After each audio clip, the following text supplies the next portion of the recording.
Les mystères glorieux, chapitre 10. De l'éternelle royauté de Marie. Petit 1. Gloire de Marie au ciel. Sur sa tête, pareille à celle d'une reine, est posée une couronne de 12 étoiles. Ces 12 étoiles au front de Marie sont les 12 prérogatives de la reine et de la mère auprès de Dieu dans le ciel. Elle possède en effet, dans l'Église triomphante, au-dessus de tous les esprits bienheureux, 4 prérogatives particulières qui sont de pouvoir exaucer avec plus de bonté, condescendre avec plus de miséricorde, intervenir pour nous avec plus de puissance, et secourir sur terre avec plus de facilité. Elle a de même dans l'Église triomphante 4 privilèges éminents entre tous. Elle est resplendissante en éclat plus que tout. Elle est placée dans la gloire plus haut que tout. Elle est aimée avec tendresse plus que tout. Elle est honorée avec ferveur plus que tout. Marie possède encore, près de la Trinité, 4 faveurs particulières qui sont pour elle comme des étoiles supérieures aux autres étoiles. Mieux en effet que tous ceux qui peuvent contempler la gloire de la divine Trinité, elle contemple à découvert la Trinité même. Elle en connaît avec plus de joie les douceurs. Elle en scrute avec plus de profondeur les mystères. Elle en goûte avec plus de charme les délices. Petit 2. Privilège de Marie sur terre. Écoutez encore, écoutez avec dévotion ce que le plus grand des serviteurs de Marie, le docteur au suave parler, Saint Bernard, dit à ses religieux au sujet des étoiles qui font une couronne au front de la Vierge.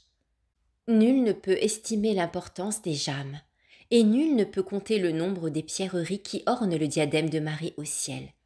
C'est une entreprise au-dessus de nos forces que d'examiner la valeur ou de scruter la composition de sa brillante auréole. Nous l'entreprendrons toutefois avec modestie. Sans vouloir pénétrer les secrets du Seigneur, il semble qu'on peut voir dans les 12 étoiles les 12 prérogatives de notre mère. Nous trouvons en effet dans la Vierge Marie des privilèges accordés à son âme, des privilèges infusés dans son cœur et des privilèges attachés à son corps. Et si nous multiplions ce nombre de 3 par le nombre de 4 merveilles connues, nous trouverons le nombre 12 des étoiles qui brillent au front de notre Reine Marie. Ces merveilles, nous les trouvons à sa naissance, à la salutation qu'elle reçut de l'ange, à l'aubrimbation qui lui vint de l'Esprit, à la conception enfin de Jésus lui-même. Et le saint docteur continue à énumérer les circonstances de la vie de notre mère, dans lesquelles la grâce apportera ses faveurs. Petit 3. Exhortation à l'amour de Marie. Méditons donc, et souvent, et avec piété sur la vie et sur les actions de Marie. Et puis, chantons des hymnes et des cantiques en son honneur, au jour de ses solennités. Venez devant l'autel et devant son image. Inclinez votre front. Fléchissez les genoux devant elle, comme si vous voyiez alors Marie elle-même présente devant vous. Levez les yeux et contemplez en vision Marie parlant avec l'ange, ou bien encore Marie tenant sur ses genoux son fils Jésus. Dites alors dans un élan d'amour confiant en contemplant la mère de miséricorde. Petit 4. Prière pour demander à Marie d'être placée près d'elle dans le ciel. Ô très pieuse Vierge Marie, Mère de Dieu, ô Reine du ciel, maîtresse de la terre, ô vous la joie des saints et le salut des pécheurs, écoutez les appels de nos cœurs repentants. Exaucez les désirs de nos âmes priantes. Venez au secours des pauvres et des infirmes. Réconfortez le courage des affligés. Protégez vos enfants contre leurs ennemis. Délivrez-les dans les embûches des démons et menez-les près de vous, à la béatitude dans le ciel, où vous régnez avec votre Fils au milieu des élus pendant l'éternité. La discipline claustrale, chapitre 14. Homélie de la royauté du cœur.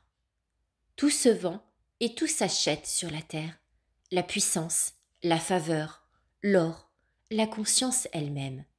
Seul le cœur ne se vend pas, il se donne ou ne se donne pas, d'ailleurs façonné avec une parcelle du cœur humain de royauté. Aussi, le grand orateur l'a dit, le cœur est le tout de l'homme, le cœur est la raison d'être de la femme. Le cœur de Marie est le plus grand des cœurs après le cœur de Jésus. Le cœur de Jésus lui-même n'est-il pas d'ailleurs formé avec une parcelle du cœur humain de Marie ? Le cœur de Jésus, par ailleurs uni à la divinité dans la personne du Christ, a transmis par son contact avec le cœur de sa mère quelque chose de sa grandeur et de sa beauté à celui de Marie. Marie est donc reine par le cœur, comme elle est reine par sa destinée humaine. Son cœur vibre avec plus de force que le cœur d'une créature. Il est moins sublime que le cœur de Dieu, mais il est unique entre le ciel et la terre. Oh, comme il est doux de se sentir auprès de ce cœur qui a aimé d'un cœur de mère un enfant Dieu, et qui aime, d'un même amour maternel, tous les enfants des hommes. Méditation de la pérennité de l'amour. L'amour n'est pas un simple sentiment, c'est une force gigantesque. Les femmes détiennent un pouvoir qu'elles ne connaissent pas. Seule Marie a su ce que l'amour d'une mère a de puissance. Savoir aimer et aimer toujours. C'est la vie ardente, la vie active, la vie tout court. Ne pas aimer, c'est être mort. L'amour s'adresse à la créature animée qui vibre, et non à la créature inanimée ou inactive. L'amour suppose la beauté, et quelquefois la crée ou l'exalte. Aimons Marie. Elle a la beauté, elle a la grâce et elle a le charme. Aucune créature ne l'égale, aucune femme ne la surpasse. Elle vient la seconde après Dieu, comme chante Dante. Disons-lui donc, avec le divin poète, ô Mère, ô Reine, ô Marie, aidez-nous à vous aimer, aidez-nous à vous louer. Vous êtes la beauté, la bella, et nous ne pouvons assez vous admirer.